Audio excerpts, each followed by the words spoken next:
ମାଉସୀ ରୁହ ରୁହ ରୁହ ଠିଆ ହୁଅ। ଇଏ କୋଉଠିକି ଯାଉଛ?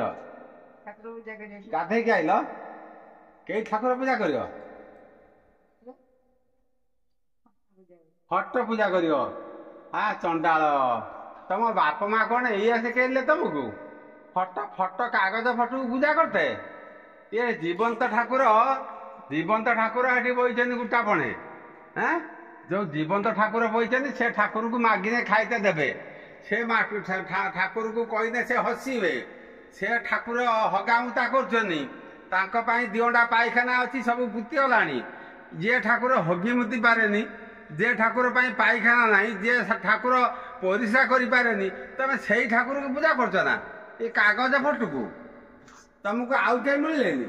ତମେ ଏଇ କାଠ ପଥର କାଗଜ ଏଇଆକୁ ସବୁ ପୂଜା କରିବା ପାଇଁ ତମ ବାପା ମା କଣ ଶିଖେଇଲେ? ସତରେ ମାଉସୀ, ଯେ ଧନ୍ୟ ତମ ସେଇ ପିତାମାତାଙ୍କୁ, ଯେ ଧନ୍ୟ ତମର ସେଇ ସଂସ୍କାରକୁ। ଯେ ଏମିତି ସଂସ୍କାର ତମକୁ କିଏ ଶିଖେଇଲା? ତେଣୁ ତମକୁ ତ ଏମିତି ସଂସ୍କାର ପ୍ରକୃତର ମୁନି ଋଷି ମାନେ ଶିଖାଇ ନଥିବେ। ଭାରତବର୍ଷ ଋଷି ମୁନି ମାନଙ୍କର ଦେଶ। ତେଣୁ ଭାରତ ବର୍ଷରେ ପ୍ରମାଣ ଦେଇପାରିବ କି ଯେ କୋଉ ମୁନି ଋଷି ମାନେ କୋଉ କାଠ ପଥରକୁ ଯାଇକି ପୂଜା କରୁଥିଲେ? ମନ୍ଦିର ଦେଉଳ ଭିତରେ ପୂଜା କରୁଥିଲେ?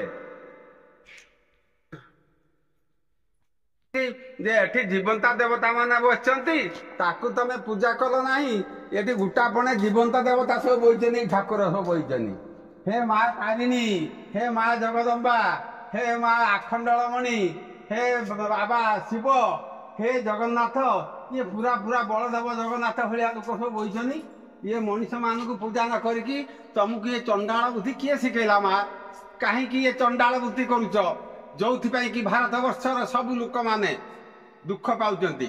କାରଣ ନିଜକୁ ନ ଜାଣି, ନିଜର ଆତ୍ମାକୁ ନ ଜାଣି ଏଇ କାଠ ପଥରକୁ ପୂଜା କରୁଥିବା ଯୋଗୁଁ ଆଜି ଏ ସଂସାରର ମଣିଷ ମାନେ ହିଁ ଦୁଃଖ ପାଉଛନ୍ତି। ମୋର ଏଠି ପ୍ରକୃତରେ ଯେ ଏତେ ମଣିଷ ଅବିବେକୀ, ମଣିଷ ମାନଙ୍କର କଣ ବିବେକ ତିଆରି ହେଇନି? ଇଏ ମଣିଷ ମାନଙ୍କ ଭିତରେ କଣ ସଂସ୍କାର ତିଆରି ହେଇନି? ଇଏ ମଣିଷ ମାନେ କଣ ବେଦ ବେଦାନ୍ତ ଉପନିଷଦ ୟାକୁ କଣ କେବେ ପଢି ନାହାନ୍ତି?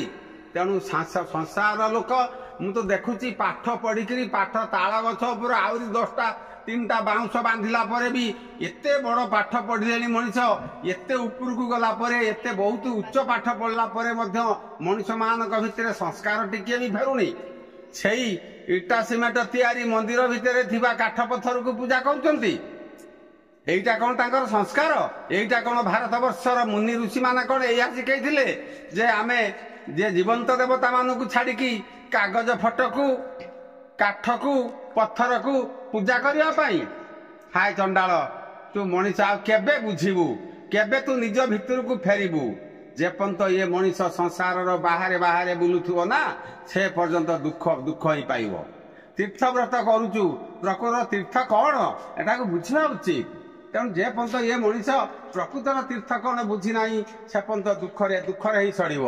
ତେଣୁ ଏଇଥିପାଇଁ ମଣିଷ ମାନଙ୍କ ଭିତରେ ରାଗ କ୍ରୋଧ ହିଂସା ଲୋଭ ମୋହ ତିଆରି ହଉଛି, ଯୋଉଥିପାଇଁ କି ମଣିଷ ସମସ୍ତ ପ୍ରକାର ରୋଗକୁ ଭାର କରିକି ବହୁଛି। ହେ ଆତ୍ମୀୟ ସ୍ୱଜନ, ହେ ବଡ ବଡ ମହାନ ଆତ୍ମା, ଯେ ମଣିଷ ମାନଙ୍କୁ କୁହାଯାଇଛି ମହାମାନବ।